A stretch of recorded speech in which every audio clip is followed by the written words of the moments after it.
janvier 2018, à Sandhurst, je rappelais qu'il y a deux choses que rien ne peut changer. Aucun vote, aucune décision politique, et j'ajouterai aussi maintenant aucune pandémie. C'est notre histoire et notre géographie. Et celle-ci nous place ensemble face à un destin commun, et c'est encore plus vrai aujourd'hui. Nous avons une histoire qui nous lie, nous avons des valeurs qui soudent nos solidarités, nous avons une amitié entre nos peuples qui parfois connaît des parenthèses sur un terrain de football ou un terrain de rugby. Et je ne veux ici pas aller plus loin dans les mentions sportives compte tenu de ce qui nous attend dans les prochains temps. Et nous avons do have a geography that binds us, lastly, and that's why today this summit is indeed exceptional.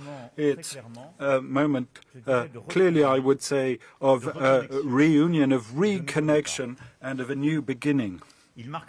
It marks a shared will to speak to one another, to better coordinate and build together new prospects in this context. And I believe that the will that you clearly expressed and that we discussed jointly together and what our governments have worked on, what we managed to create, the meetings with our business leaders and the young leaders goes in that direction. The common purpose that appeared to us as self-evident in the new European and international context that we're seeing, placing Europe faced with new responsibility, both of us permanent members of the UN Security Council, NATO members, equipped powers with shared interests. We want to work together and build concrete solutions for our future.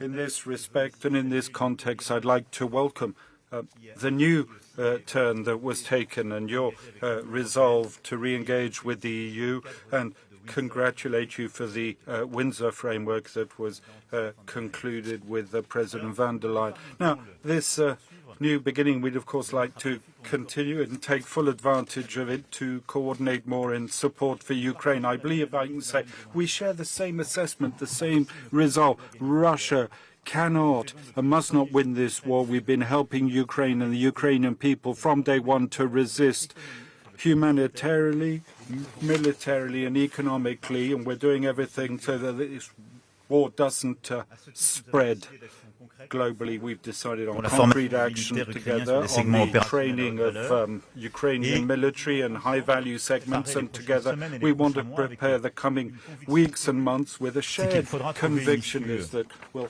have to find an outcome to this conflict. We must place our Ukrainian friends in the best possible situation so they choose the moment of the and the terms Et donc, dans la of manière de conduire aujourd'hui les opérations, il y a cette volonté de bâtir to build a lasting and acceptable peace in line with international law and the interests of the Ukrainian people.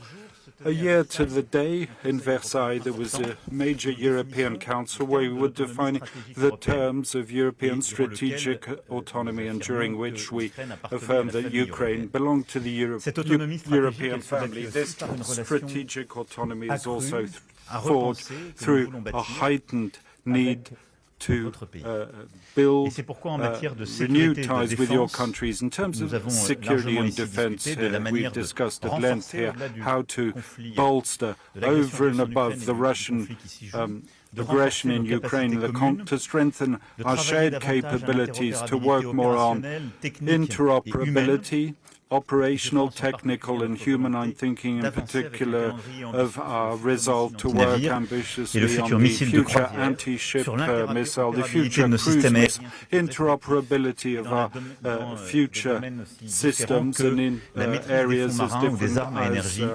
mastery of the seabed or energy-directed weapons. And so the strengthening of these capabilities is key, and it's also that we wish to build, to think also the terms of tomorrow's European security, to have a genuine legal framework and capabilities for our anti-missile protection, and to build what will happen after the decisions taken on New START. You'll have understood our commitment is to work now for our continent in order to develop a common strategy, to strengthen our cooperation, do that in areas that are absolutely key for our countries. I'll just cite a few.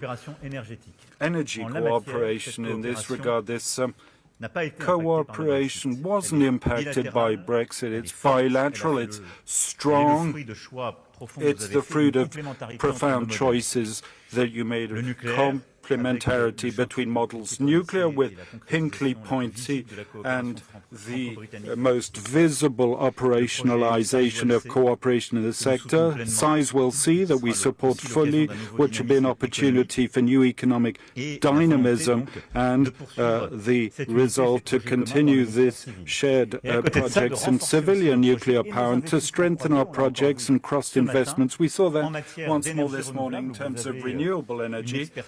You have expertise and capabilities that are significant, offshore wind notably, and to have coordination in our low-carbon hydrogen strategy. I believe I can say that our interests converge fully. Same commitment on the environmental front with a shared ambition, accelerate our exit from fossil fuels, but also reform our international financial architecture, support against the fight of climate change, preparing the results of the summit to be held in Paris on the 23rd of June on the new financial pact, strengthen our joint commitments on defending biodiversity, and this through the various milestones in the year, the end-of-year COP to finalize joint achievements. And in the fight against illegal immigration, we wish to make progress in lockstep. We're aware of the human issues and the extreme sensitivity of these issues. Together, we're already acting, and I'd like to thank here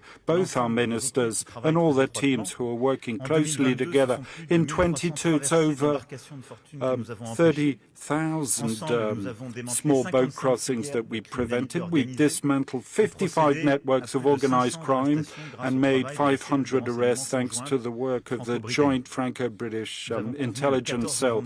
Last October, we agreed on a renewed, ambitious bilateral framework to continue to fight against illegal immigration. Today, we've decided to continue in that direction, very operationally, concretely, and conscious of the shared nature of our responsibility. And in this respect, what we've decided is heightened coordination on our activities. New initiatives compels each of us, and we must act together in a fully shared framework, but also to be able to do this with all the Europeans who are concerned by the transit and crossings, and with some countries from which the traffic is organized. And in this regard, the Calais Group, that's a relevant forum for coordination, and both our ministers are working closely on that, and they'll be holding forthcoming meetings on that. But we'd also like to engage several countries of origin involved in the illegal trafficking networks. We've agreed on the need to heighten our intervention and surveillance capabilities, and we also decided to strengthen multi-year funding to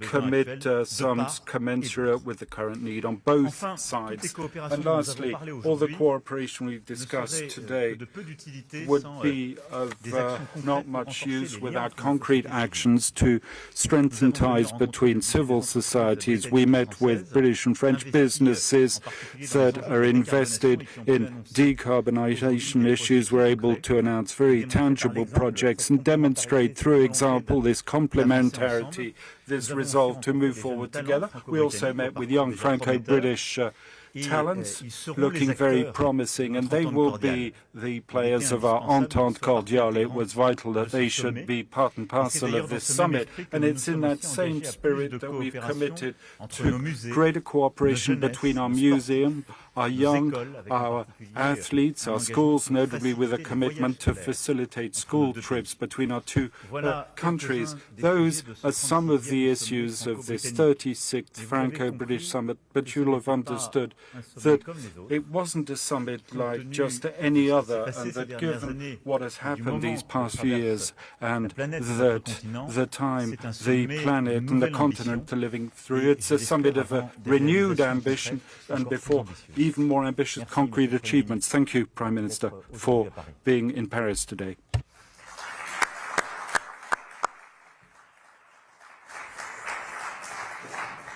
Monsieur le Président, Emmanuel, thank you for hosting us here today. Now, if we're honest, the relationship between our two countries has had its challenges in recent years.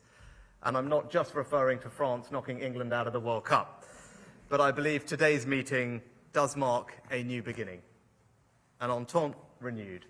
We are looking to the future, a future that builds on all that we share, our history, our geography, our values, and a future that is far more ambitious about how we work together to improve the lives of the people that we serve. We've discussed every aspect of our crucial alliance today and made important progress in 3 areas in particular: illegal migration, energy, and security. Emmanuel and I share the same belief. Criminal gangs should not get to decide who comes to our countries. Within weeks of my coming into office, we agreed our largest ever small boats deal. And today, we've taken our cooperation to an unprecedented level to tackle this shared challenge. We're announcing a new detention centre in northern France, a new command centre bringing our enforcement teams together in one place for the first time, and an extra 500 new officers patrolling French beaches, all underpinned by more drones and other surveillance technologies that will help ramp up the interception rate. And the legislation the UK has introduced this week supports this, because it's designed to break the business model of the criminal gangs and remove the pull factors bringing them to the Channel coast. Now, we will always comply with our international treaty obligations, but I am convinced that within them that we can do what is necessary to solve this shared problem and stop the boats.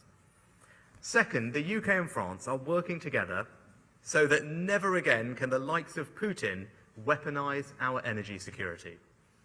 You are helping us to secure our supply of nuclear power thanks to EDF's incredible work at Sizewell C.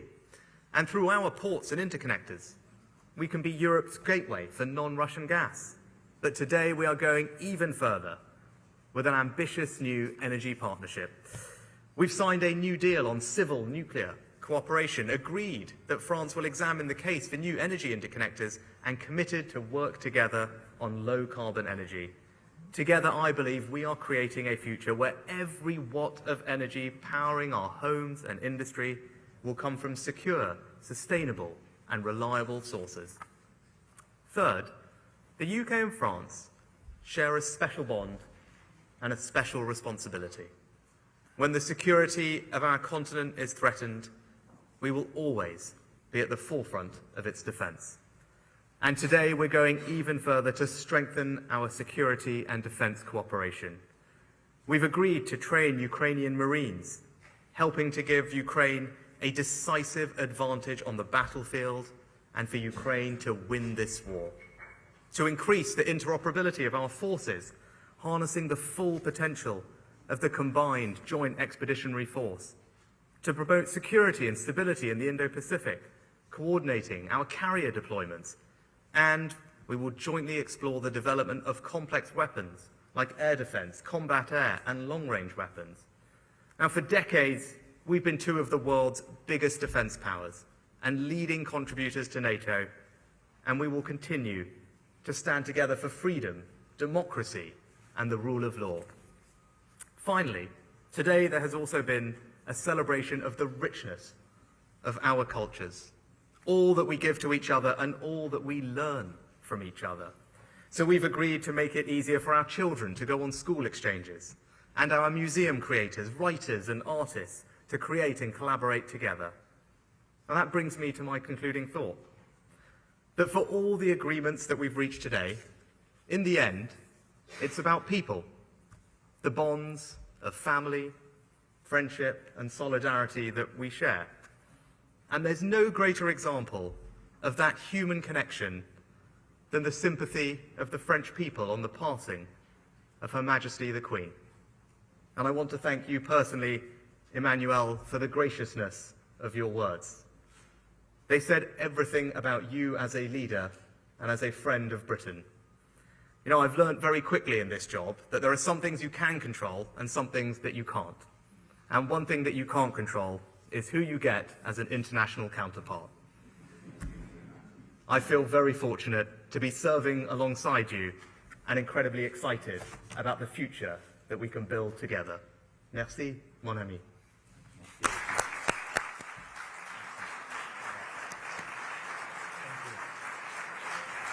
Thank you.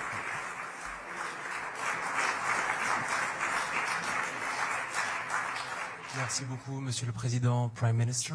On va passer aux questions We're now des journalistes. going to move on to the questions of the journalists.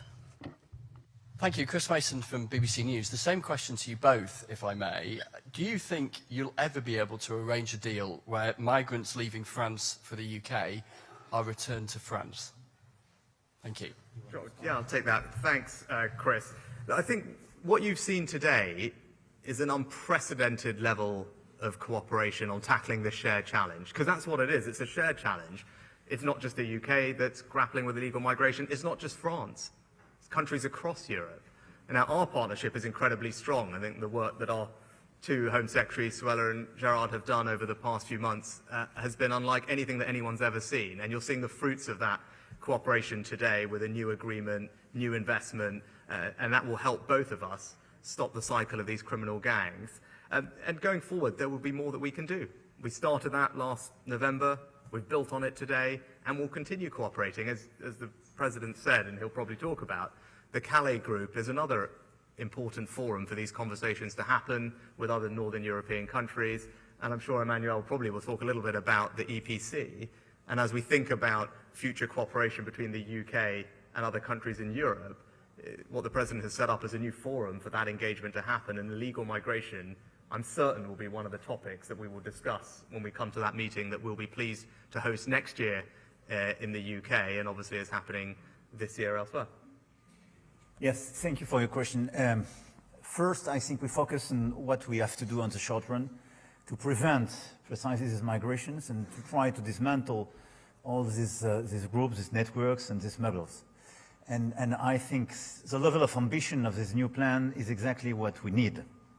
This is what we can do at the bilateral level. Second, this is not an agreement between UK and France, but an agreement between UK and the EU, because Dublin Agreement are no more in a situation to be implemented. So this is something now to be negotiated. Third, as Mr. Prime Minister just further said, we do believe that the right way to approach these migrations is a broader space. Western Balkans, European Union, and not just France and UK, have to work closely together in order precisely to dismantle these groups and to be more efficient regarding this phenomenon. And this is why it's part of the key topics we have to discuss in the framework of this European political community. And our perspective is to have concrete discussion in June in Chisinau, in Moldova, and indeed, next semester we will have in Spain, and the semester after in UK. So we want to follow up. Question suivante pour la partie française. Following question on the French side. Bonjour, Monsieur le Président. Good Monsieur le Premier morning, ministre, Mr. President, Mr. Francesco Prime pour l'agence Minister, France Agence France Presse. Press. Le Kremlin a dit voir la main Kremlin étrangère et said there's a particulièrement foreign occidentale hand and derrière the le Western mouvement de hand protestation des behind the derniers jours en protest Géorgie. movement in Quelle est Georgia votre recently. réponse à What is ça? your Et voyez-vous en response to this? retour la main de And in Vladimir return, Poutine do you see the derrière le hand of projet de Vladimir loi Putin in the gouvernemental draft que la Géorgie government a law finalement dû that retirer? Georgia Et has si je peux finally sur l'Ukraine, withdrawn? vous And if I may, on parliez de Ukraine, you spoke about conditions à créer the pour une conditions to be paix created future. for a future Est-ce que vous peace. êtes sur la même Are you longueur on the d'onde sur la same wavelength nécessité when it comes to the d'une necessity négociation à of a terme? Est-ce que Monsieur negotiation? Sunak partage cette Mr. vision Sunak, du do you président share français? this idea of the President? On your first question, there's a tendency that isn't new in the Kremlin, which is to consider that any population movement is manipulation coming from outside, because the deep conviction is that, in fact, there's no public opinion or no free people. We are entitled, as an old democracy, to believe the opposite.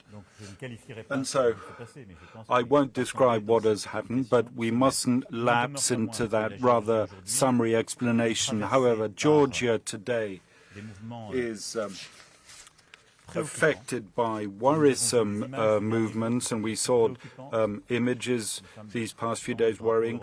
A young woman carrying the European flag who was pushed around, to put it mildly, and that cannot leave us indifferent, as both of us, as Europeans.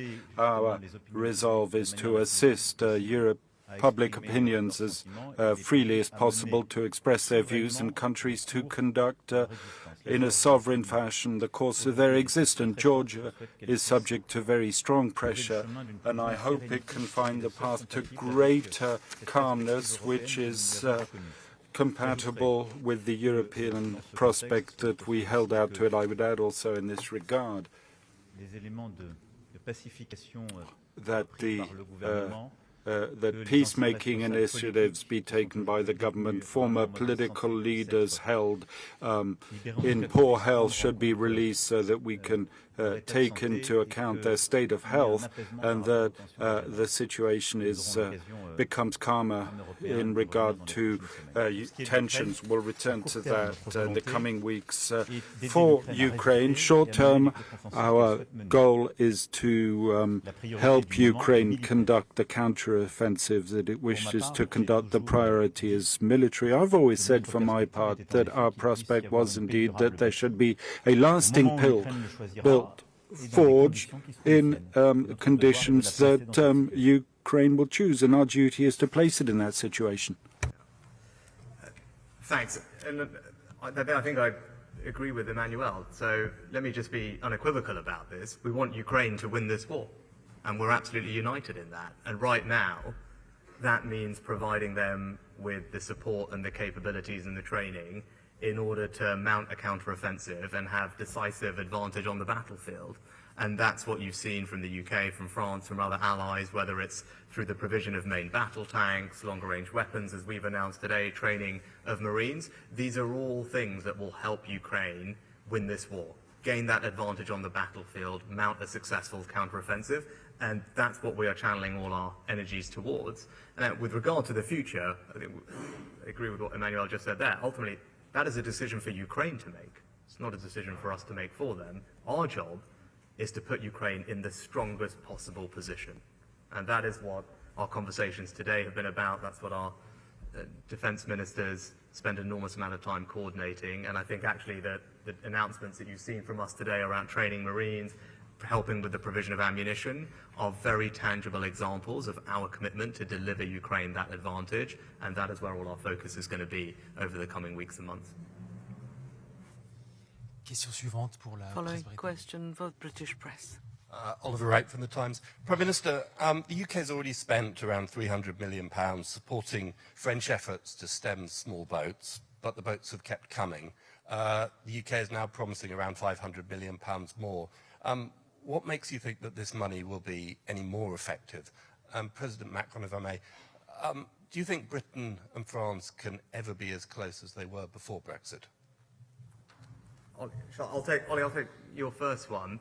I think just a couple of things. I think you described it as French efforts. Let's just be clear. These are joint efforts, right? That's the first thing to recognise. These are efforts by our teams jointly on the ground to tackle what is a shared challenge. And that's the first thing to get across. And now you talked in terms about our previous investment. Actually, Emmanuel mentioned it in his remarks, right? 50 different criminal gangs broken, almost 500 arrests made. And just this year, thousands of boats stopped. Right, that is the result of a partnership that is working and is delivering. Now, is the situation still challenging? Of course it is, right? And that's because there is a global migration problem that we are seeing the impact of on our shores and across Europe, and as we saw recently, tragically, people dying off the coast of Italy. Now, there are global forces at play, but we are working incredibly hard to try and break that cycle. And I think the cooperation that we've had, and especially since last November, has really made a difference. And the announcements that we've made today will make an even bigger difference going forward. And I've always been clear, there's no one solution to solving this very complicated problem, and nor will it be solved overnight. Right? But there's, our new legislation will help, and I've always said cooperation with our allies, especially France, is an important part of that. But where we can make investments alongside Emmanuel and France, we're not doing this alone, we're jointly investing in all these operations, or indeed upstream to disrupt criminal crime gangs, whether it's in the Balkans or elsewhere. Those are good investments for the UK to make if they stop people coming and reduce the pressure on our asylum system in our hotels. And I actually think today's agreements represent a very positive step forward, and the level of cooperation and integration is going to make a difference, and I think we are confident, our teams are confident, that you're going to see the benefit of that on the ground, and that's what we're going to deliver. Look, this is my wish, but it depends on what we will do in the coming months and years. On the short run, what we have to do is to fix the consequences of the Brexit. A lot of issues we have are direct consequences of the Brexit, and probably some of these consequences were underestimated, but we have to fix them. Second, we have to deal with the consequences of this war and the new geopolitical context. But what we want to do is now to build new partnerships on defense and security, facing the war, regarding climate change, in order to better coordinate our international activity. And for our businesses and our people, we want to build new links, new relations. And indeed, this European political community is one of those frameworks. I think this is a very relevant political framework to build something new at the level of the continent. My wish, definitely, because it makes sense with our history, our geography, our DNA, I would say, is to have the best possible relation and the closest alliance. But it will depend on our commitment, our willingness, but I'm sure we will do it. Et dernière question pour la presse française. Last question Bonjour, to the Monsieur le French Premier press. ministre. Good morning, Bonjour, Prime Président Minister. Mathieu Coach, BFM Morning, TV. Mr. Vos President, deux pays sont BFM TV. confrontés à des Both your mouvements countries sociaux are confronted importants to en ce important moment. Est-ce que vous social avez évoqué movements. ensemble Have ces you questions, together spoken des about mouvements this sociaux sur question fond d'inflation? Est-ce que vous avez related to évoqué cette question et inflation? les Did you mécanismes evoke peut-être this pour lutter question and the contre mechanism l'inflation? to Et fight puis, Monsieur inflation? Macron, la And réforme des Mr. Macron, retraites, the au cœur de reform of the contestation. Vous retirement. dites dans un courrier aux syndicats You said in a letter to aujourd'hui the que les trade unions parlementaires today représentent that the la MPs pluralité des represent the opinions de notre pays. plurality of the opinions in our country. If your project doesn't receive the majority amongst the members of parliament, would you exclude to pass it through force and use Article 49.3 for the reform that you're seeking? Thank you for that question. The situation that our countries are experiencing creates a lot of difficulty for many of our fellow citizens. Inflation, energy, food prices, cost of living, creating very challenging situations in all European countries for our fellow citizens. And that's why, for that matter, since the autumn of 2021, we have a resolute policy of support on energy prices and now on food prices by covering a great many of the spending items for the those with financial difficulties and pushing authorities to assume their difficulties with organizing agreements with retailers. The strong vigilance, strong commitment. Look at the figures of France with our peers. We remain one of the countries with the lowest inflation rate because of the policies was implemented. There were demonstrations as part of the pensions reform. I won't engage in any fictional politics here. It's not my role. There was a time for union negotiation. Then was a time during which the executive work, and then there's the parliamentary time at the House and the Senate. The Senate is working flat out both day and night to review the bill. We must respect that parliamentary time without in any way crafting any possible scenarios of fiction of whatever sort. I'll let the senators work with the government, and then the Parliament will follow the terms of our Constitution so that the legislation process can be completed, neither more nor less. And that in a climate of calm, of respect for agreements, disagreements, and a sense of responsibility in the current context. I think when you talk about inflation and the cost of living, the biggest driver of that inflation is energy prices. Right? It's because we've had a war that has weaponized energy supplies, and all of our citizens are paying the price for that. And actually, that's one of the very practical, tangible things to come out of today's summit is that cooperation between our two countries and our businesses on improving our energy security and accelerating the transition to renewable, nuclear, and more secure energy supplies. Now, I'm more confident that we can make that happen as a result of today's summit because of the partnership between our researchers, our businesses, our governments. We are going to be able to get our citizens cheaper, more secure, more renewable, and cleaner energy faster.